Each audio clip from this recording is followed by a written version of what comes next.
All right, so the big news back in 2011 was that William, second in line to the throne, got married to Kate Middleton.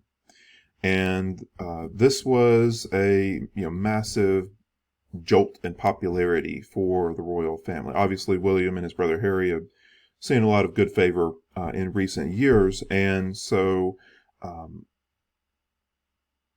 William and Kate get married, and it's a major international event. The news media was there from the U.S.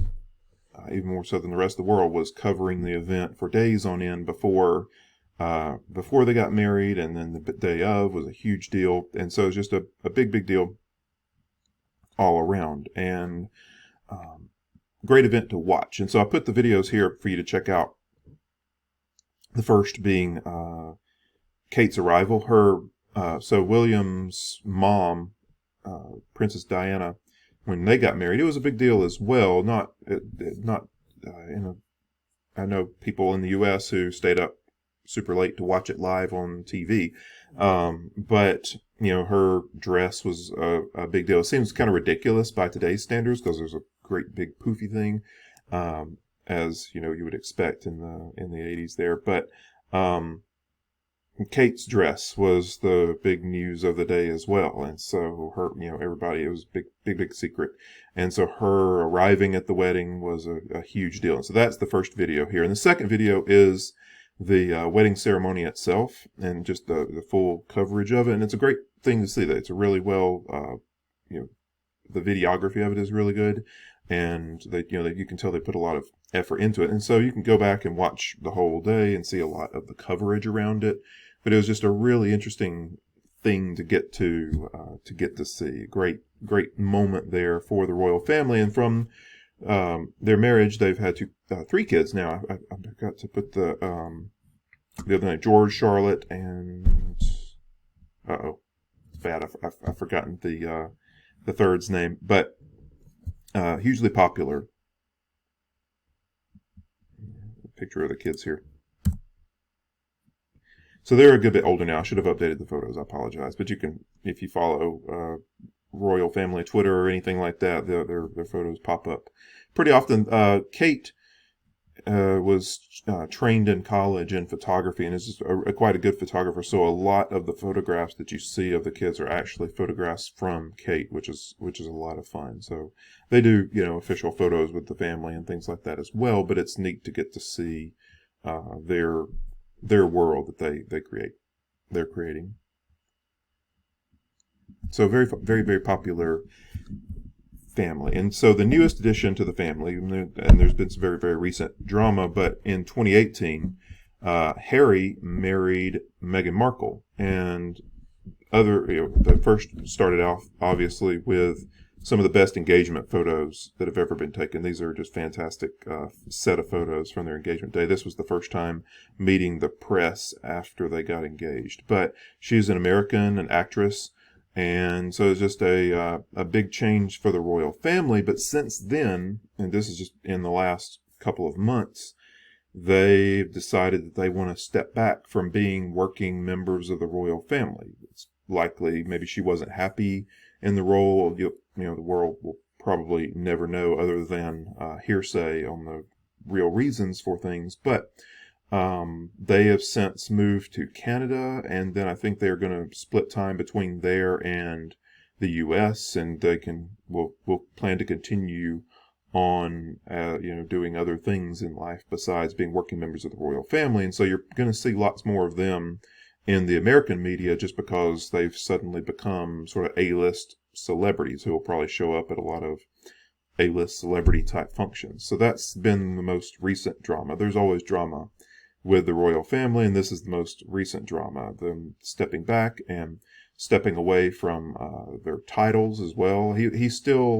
Harry is still in line for the throne after William and his children, but they've kind of renounced their position in the royal family and titles as well. So that's been a bit of a big to do. You can look at that up if you would like and find out some more about that. But they also had a really fantastic wedding to watch. And so if you get a chance, you can check that out as well. There's plenty with the BBC and things. There's plenty of those videos. So, what does the royal family do? You could go a long way into this. Military service is a major one for a lot of the family, especially the males in the family. But they're ultimately, figureheads at this point in time. They serve the public, and they're the head of the country, but not so much in a ruling fashion, but they serve the country. So if the President of the United States goes to Britain, then the Queen will host a state dinner, and it's a huge affair to host a state dinner for a leader of a nation like that, and she does that on a relatively regular basis. If I get a chance, I'll try to put a link to a state dinner below so you can see that. But they also do a lot of charity work. So each member of the royal family is connected to some charities specifically. They'll be sort of assigned to it or choose a charity on their own, and so they'll become the patrons of certain charities, and they'll also take up certain causes that mean a lot to them. And so Harry has done a lot of work in Africa, as has William. Kate has worked with a lot of children's funds and just different things. And what they do is they obviously, as royal family, have a lot of celebrity to their name, and with celebrity comes attention.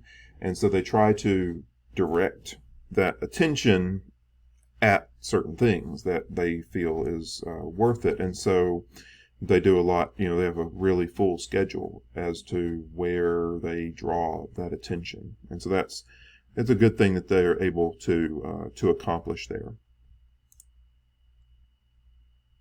But one of the big questions that often pops up with the royal family is, are they worth it? They live in these fancy houses that take lots of maintenance to do, and it's just, are they, ultimately, is it the cost benefit? Is it worth it to maintain a monarchy? And ultimately, really, the answer is yes. Like I mentioned at the very beginning, it's like, what is Britain without the monarchy? Well, it would still be a country, but there's a little bit of a pizzazz that comes with having a reasonably well-liked royal family. And there's just, the tourism industry is big with the UK, and so there's a connection there.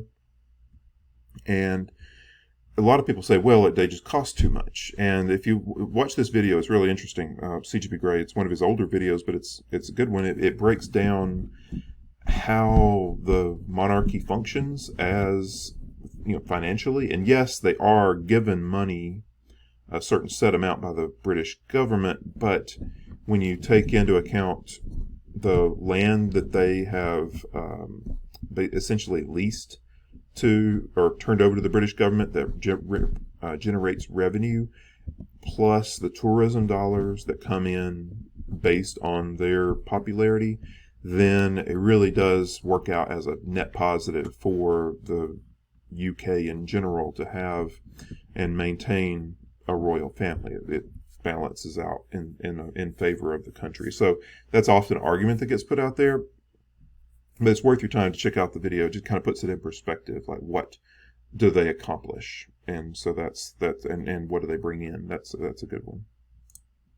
And so, ultimately, why have a royal family? And a few of those arguments. One, it's a link to history, even though it's messy, as you saw in that family tree video earlier. Very messy sometimes, and sometimes quite bloody. Ultimately, there is that continuity, that link to history, not just in the single monarch like Queen Elizabeth, which is a long history, but also just that continuity backwards in time is important. There's a certain national unity that connects to the monarch. It's very helpful to have that rallying cry. They're like with Queen Elizabeth speaking to the nation the other day. There's a certain pride that comes along with that. People stand up a little bit straighter and are willing to soldier on despite the difficulties. And she can provide that. Monarchs provide that, even though some people may not like them. But generally, the nation looks to them as sort of a continuing force for good and for wisdom and all that in in their position. They're also a big benefit to diplomacy for the UK. They meet with world leaders. They know world leaders. They can pick up the phone and call someone and make connections and host people and smooth things out. So that works out well in the favor of the country. Charity, they can point a lot of resources at charities and do a lot of good work in the world. So if you pay attention to what they do on a regular basis, you can follow the royal family's Twitter feeds and things like that. They'll post things that the various members of the family are doing on a weekly basis, and it's interesting to see all the things that they're up to. And the world is rapidly changing and has been for a while, but they just provide a sense of continuity, and sometimes that's a really valuable thing. People are often unsettled by what's going on.